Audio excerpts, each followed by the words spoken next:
Good morning, everyone. Today is Thursday, July 7th. It's 9:17. This is our Connecticut Paid Leave Policy and Personnel Committee. Again, welcome everyone, and asking Amber to have an attendance by roll call, please. Sure. Eva Bermuda Zimmerman.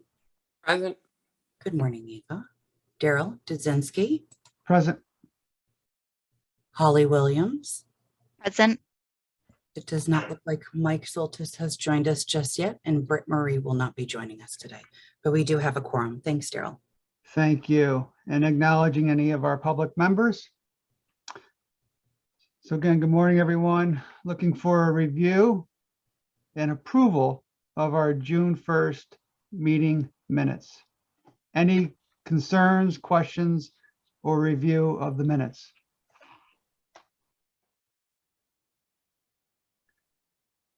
Looking for a motion? Motion to approve. Second.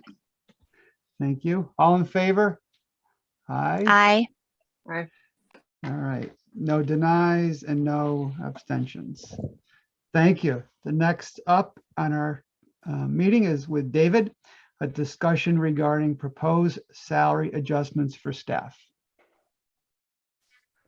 Good morning, everybody. Thank you for joining us. Both Andrea and I will be discussing the employee wage adjustments this morning. So I'm going to begin by sharing my screen.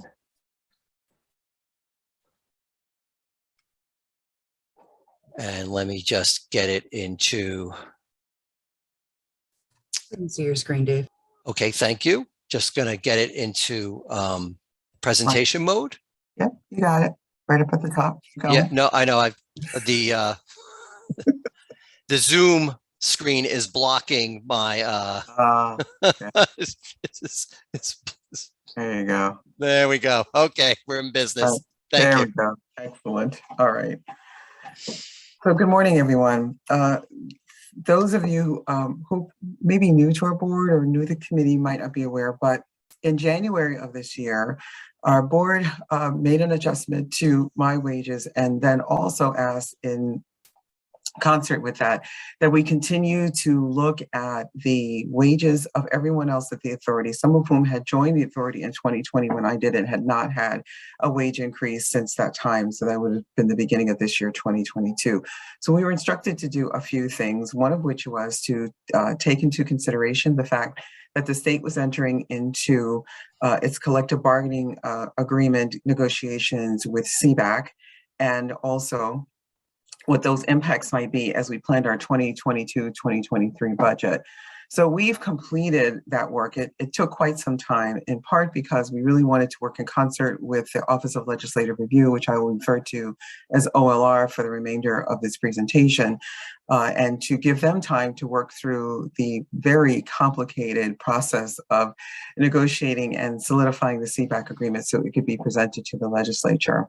We finally had an opportunity to thank you, the Office of Labor Relations. We finally had an opportunity to, I always get that wrong. Thank you, Erin. I always confuse them. It's the Office of Labor Relations. So we had an opportunity to meet with them about 2 weeks ago, and that was a very productive meeting. And from that, and based on our own budget and what we understood the CBAC agreement to propose, we are now coming to you with some recommendations that we hope you will approve to finally go to the board to make wage adjustments. Yes, let's go back. All right. So I spoke briefly about our work with OLR, the Office of Labor Relations. So by way of background, our statute dictates that some members of our team who are working in positions that are considered bargaining unit positions be moved into those respective bargaining units and be considered part of those bargaining units as of January 1 of 2022. As I mentioned earlier, we've been working with the Office of Labor Relations to identify who those staff are and which units they would go into, and continuing to work with them to determine the timing, the appropriate salary adjustments based on the CBAC agreement, and when all of this will occur. So our operating budget was designed to contain some contingency for some wage adjustments based on previous CBAC agreements. So we used some historical data to determine, make some really educated guesses about what we thought the increases might be in the coming year. Those agreements were still being negotiated when we presented our budget to the board, and some of the final wage agreements are in fact a bit higher than had been budgeted. So we needed to come back to the board and have some conversation with you about that. But the board had also permitted us to give some 3% increases in January for staff who had been with the agency for at least a year or more. And as I mentioned before, we also were working with the ASHR to adjust wages across the agency so they could be in line with the wages that were paid to employees in similar positions across other state agencies.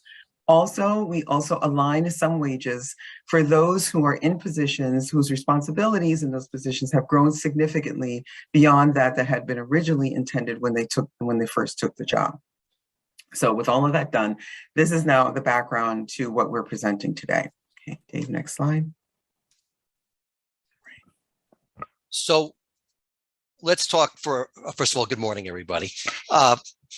Let's talk about what was approved in the actual agreement with CBAC. For those of you who don't know, CBAC stands for State Employees Bargaining Agent Coalition, which is a mouthful, and that's why we say CBAC. And that's the group that represents the bargaining unit. So in April of this year, CBAC and the state of Connecticut came to an agreement signed by the governor, passed by the Senate. And so the following terms of that agreement were as follows. There were two lump sum bonuses that were agreed on, and one was paid in June, and that was for $2,500, and another one for $1,000, and that's to be paid in July.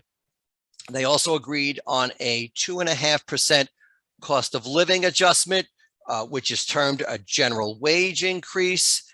And they also agreed on a 3% annual increase, and that's effective January 2023.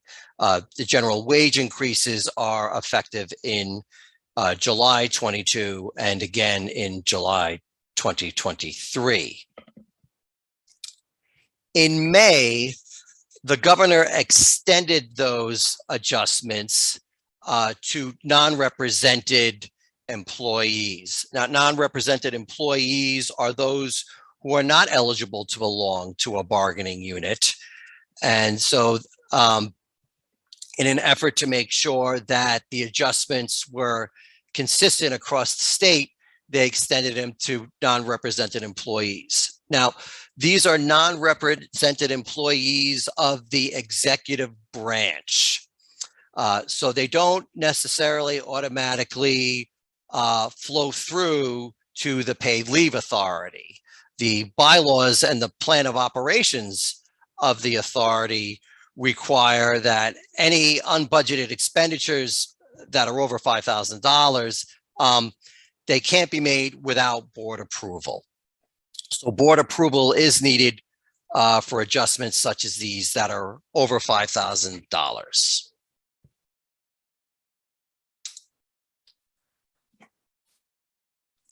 So, oh, Andrea, you're on mute. Was this your slide, Dave? Well, I thought it was your slide, but It is mine. you were on It is mute, mine. so I wasn't sure which No, way. I'm fine. Okay. I, like Holly, I'm still practicing the use of the unmute button, so I'm still working on that. I hear you. That. So we are, there are two types of requested wage adjustments that we've identified and asking for the committee's approval of our recommendation to finally go to the board. The first are, as we outlined, are the adjustments that are based on the 2022 CBAC agreement. And those are impacting staff that are in collective bargaining unit equivalent positions, being very clear. They've been identified, but not yet formally placed in those bargaining units. But we anticipate that when they move, we will have to make wage adjustments based on the CBAC agreement. And also those impacting the non-represented staff, as David just explained, based on the governor's memo. Then we have some adjustments based on agency-wide compensation analysis. And this is where we had done the significant work with DAS-HR, where we were reconciling salaries to significant changes in duties, and also ensuring that there was equity and comparability in salaries. And so an example of that would be two people, let's take Dave's unit as an example, that may have been hired 6 or 8 months apart. That one person may have come in at one salary, and one person has come in at another. As we try to perfect our hiring processes and better understand how the state hiring process works, we did have some of those discrepancies and needed to create circumstances where there was equity and comparability in salaries for people who were holding the same jobs. So that is what we were looking for. So we have two categories of wage adjustments that we're asking for. Okay. Slide. So the request for board action is this. We'd like you to approve the equity and comparability adjustments and also to authorize us to use the resources that we will very quickly identify for you so that our staff can receive the $2,500 lump sum and the $1,000 lump sum payments that are being paid under the pursuant to the CBAC agreement. We'd also like you to officially acknowledge that we have this obligation for these general wage increases pursuant to CBAC and the memo that we mentioned. And that would also include the January 2023 annual increase adjustments to our collective bargaining unit staff in accordance with the directives that we anticipate we will get from the Office of Labor Relations once our collective bargaining unit identified staff actually move into those bargaining unit positions. We'd also like permission to have our non-represented staff receive those equivalent raises and increases equivalent to the July 22 and the 2023 general wage increases and COLA increases and the AI that is in accordance with the state's policy. So those are the four that we're looking for. So next slide, Dave. So the question obviously that's going to arise is how would the authority pay for this? So we are going to walk through how that would work. First of all, the money would come because of the timing of the payments from fiscal year budgeted monies from 2022, which I will speak to. So there's a 3% budgeted increase that had already been placed in effect in our budget. And we do have additional resources available because we have a number of unfilled positions still. It is not from a lack of looking or trying, but those positions remain unfilled and they probably will not be filled for quite some time. And so those resources are sufficient to fund those one-time $2,500 payments for the entirety of the authority. And then Dave will speak more specifically to what we'll be doing for fiscal year 2023. Thanks, Andrea. So for fiscal year 2023, based upon what we knew at the time when we were preparing the budget and passed it, we had budgeted the following. We had budgeted a 2.5% general wage increase that was effective July 22. We had also budgeted a 3% annual increase that was budgeted for 2023. We had budgeted for some of the equity adjustments that Andrea had discussed, but we weren't, that process hadn't been completed at the time of the budget. So we budgeted for some of them, but not all of them. We also did not budget for the $1,000 lump sum payment because that hadn't been finalized and we weren't aware of it at the time. Having said that, we knew there were going to be pieces that we were going to have to budget for that weren't identified. So what we did include in the budget was a contingency fund for those wage adjustments and one-time payments where the details hadn't been specified yet. So between the items that we had specifically identified, as well as the contingency fund, we do have the funds available and then some actually to cover the total costs of the general wage increase, the annual increase, the lump sum, and the equity adjustments. So the short answer is we do have enough in the budget that was approved, and we don't need to ask for additional funding for either fiscal year to meet the adjustments.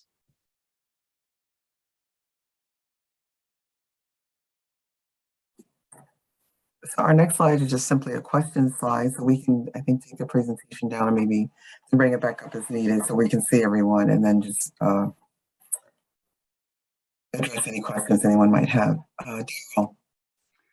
Thank you. So it wasn't clear to me if for example, the way I understand it, if there's a fiscal officer position and it's at a lower salary than required, somebody or a process will have that review, and ultimately, we call it a desk audit. Ultimately, the outcome will be to approve or deny, approve based on where it should be at a classification. So if that's the case, who is doing the review and ultimately making the decision on that pay adjustment? Yeah. So ultimately I am, and I'm doing that review in concert with DAS HR. So we have all of our positions, their current salaries, their job descriptions, and we're working, we worked, I should say, it's past tense now, with DAS HR to do a comparison. Some of our jobs, quite frankly, Daryl, don't have a similar position in state government. So we try to get to the one that we think is as close to it as we can. And in some instances, because we're a quasi, we have gone out to just do some research on Glassdoor and Indeed and places just to see if there's any other comparability that we can find, understanding we don't pay the same as the private sector does. So we're simply not looking to meet that. And so where those adjustments were required, we made those. That was not necessary in every instance to do that. But in some instances where, let's say, that I'll use an example of the gap of sort of 8 months in hiring. If we brought someone in, let's say it's 75,000, I'll just use that as an example. When they were hired in month 1, and then in month 8, someone else was brought in at 62,000 because there was some other analysis of comparability that took place. We were looking at that when we were building the budget and saying, wait a minute, why are there 2 people with the same job title or hired, in a different time period that have a different wage? That doesn't make any sense to us. So then we go back to HR and say, well, how did this happen?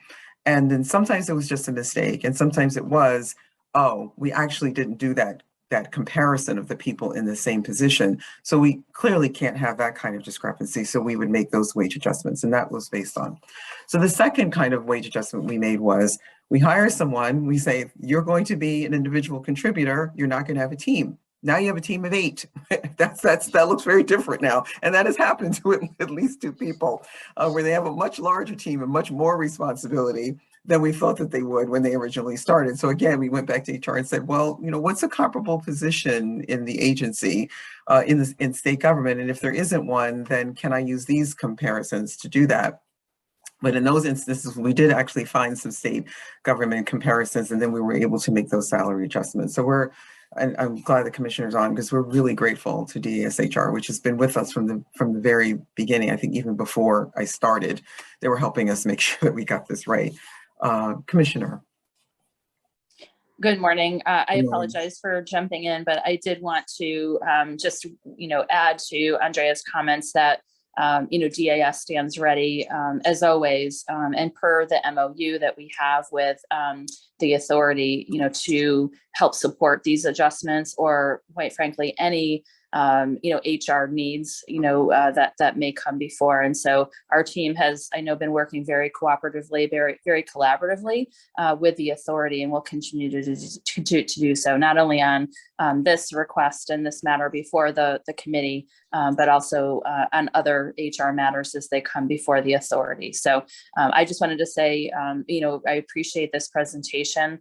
I think it makes a great deal of sense. And while I don't have a vote for today, absolutely support this moving forward in an equity lens for the staff, and also to align with the CBAC agreement, which I believe was the intent from the onset of the creation of the authority, legislatively, and also through other discussions. So great work by the team here, and thank you so much for the presentation. Thanks also for allowing me just a moment to speak and weigh in. Thanks so much, Andrea.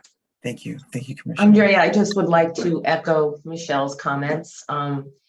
Great presentation, so clear as always, and educational.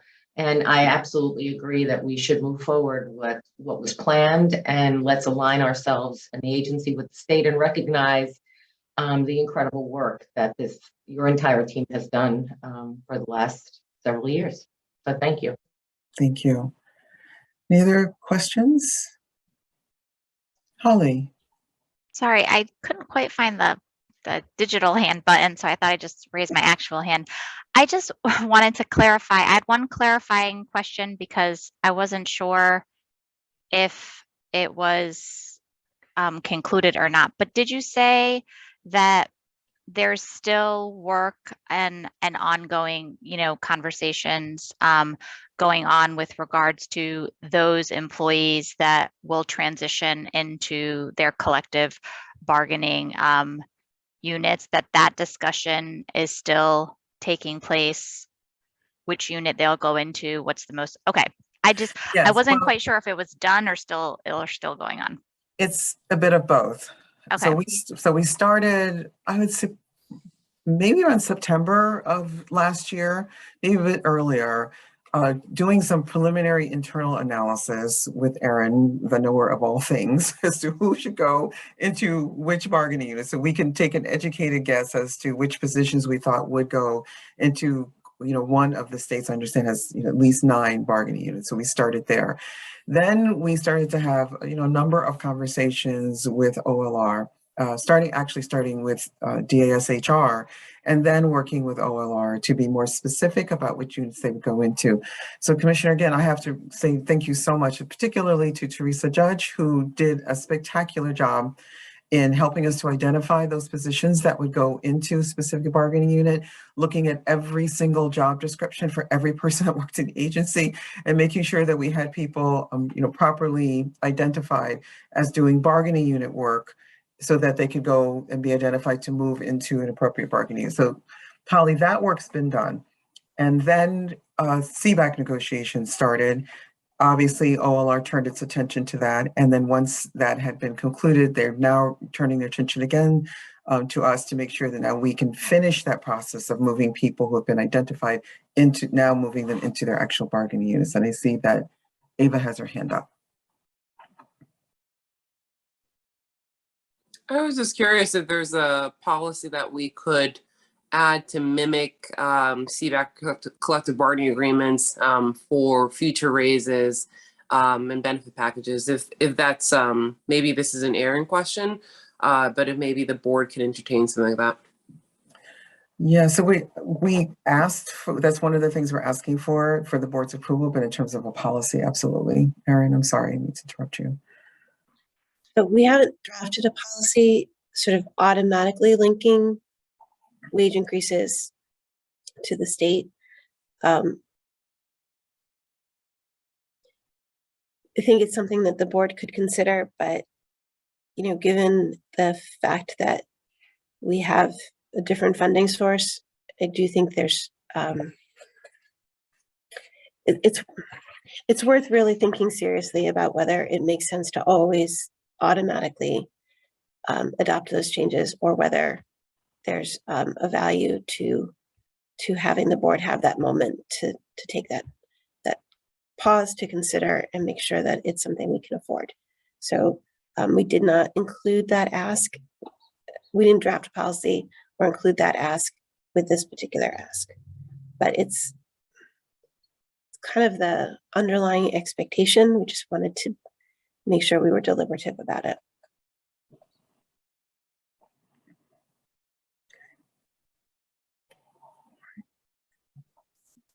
That address your question, Eva? Okay, all right. Were there any other questions? Just to clarify, this is a request to create a motion for vote on the 2 bonuses, the wage salary adjustment, the COLA, and the AI, all inclusive, correct? That's correct. Wonderful. Okay. All right. Any other further discussions on this particular topic? Proposed salary adjustments for staff. Okay, looking for a motion.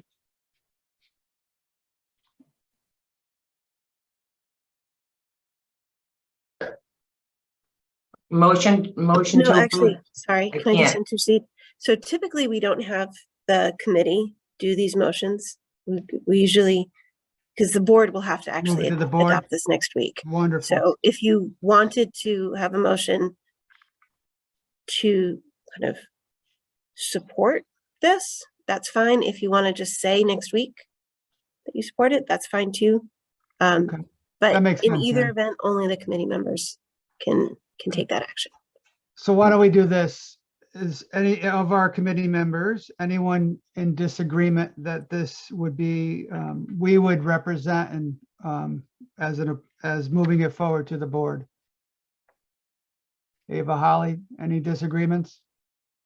No, I'm in agreement. I think that's a good path. Supportive as well. Okay, Great. so for our committee, we're looking forward to this going to the board. Perfect. Thank you very much. The Thank you. next discussion with Aaron is the proposed revisions to authority bylaws. So just as a point of information, in the bylaws that the committee adopted in the fall of 2019, we said that the board shall review the bylaws at least every 3 years, and we're amazingly enough coming up on that deadline. So just wanted to flag for you that as a staff, we're reviewing the bylaws ourselves to see if there are any recommended changes that we'd like to make. We will be sending the Policy and Personnel Committee kind of our thoughts on proposed changes. Candidly, the statute sets forth many things that would otherwise be in bylaws, so there's not a whole lot of flexibility with what we have, but there are certain things that we think may need to be adjusted. So we just kind of wanted to take this opportunity to tell you that that's why we're doing it, and that we'll be sending you a draft for your review, and then we can discuss it at the August meeting with the expectation of bringing it to the full board in August. Thank you, Aaron. Any questions for Aaron on the draft for review and discussions in our August meeting? Except I cannot believe we're already at 3 years. It has flown by. It really has. It really has. Okay, thanks again, Aaron. Next up with Aaron is a review discussion regarding our annual review of plan of operations. So with the plan of operations, technically, we don't have to review that this year because we revised it last year. But as staff, we think it's a good idea to review it on an annual basis. So that's, even though it's not required like the bylaws, we think it's a good idea. So we are in the process of looking at the plan of operations again to see if there are any other adjustments.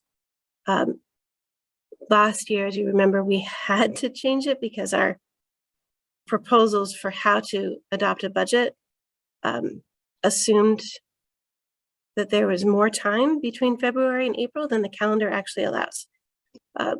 But we're going to look at it again this year just to see if there are any changes. And again, we'll be sending you a note indicating whether or not we think there are any changes, but again, wanted to flag it for you so that you are prepared for that email, and then we can discuss it in August.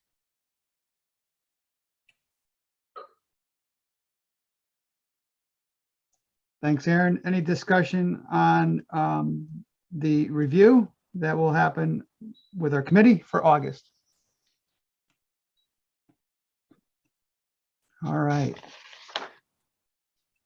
And again, with Aaron, update on policy regarding contribution refunds posted for public comment on May 24th this year. So in early May, we came to the Policy and Personnel Committee with our proposed policy for how to handle refunds, both if the employer made over contributions, and then if an employee, by virtue of having multiple jobs, ended up contributing over the Social Security contribution level. The committee, had some questions. We went to the board. The board in May approved our proposed policy with one minor change.